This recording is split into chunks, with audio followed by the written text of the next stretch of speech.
अमरावती येथे जिल्हा स्त्री रुग्णालयामध्ये जी घटना घडली ती अत्यंत दुर्दैवी आहे. अत्यंत मनाला वेदना देणारी आहे. त्या ठिकाणी 3 बालकांचा मृत्यू झालेला आहे. त्या ठिकाणी व्हेंटिलेटरमध्ये काहीतरी बिघाड होऊन किंवा स्फोट होऊन ही घटना घडलेली आहे.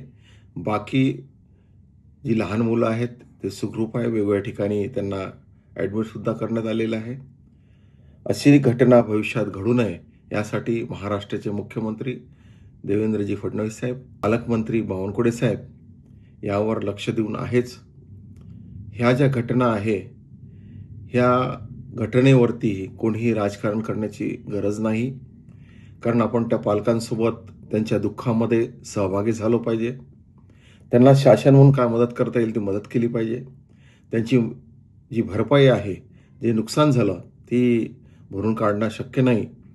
परंतु त्यांच्या डोळ्यात जी आसू येत आहेत, त्यांना आपण कसं थांबवता येईल, त्यांना कशी मदत करता येईल, याचा आपण निश्चित प्रयत्न करू.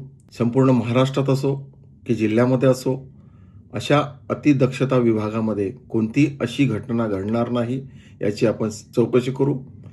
यामध्ये जे कोणी दोषी असेल, त्यांच्यावर तर अत्यंत गंभीर आपण कारवाई करू. मला असं वाटते की यामध्ये कुठेही आपण बेजबाबदारीपणे न वागता संवेदनशीलपणे आपण यामध्ये लक्ष घालू.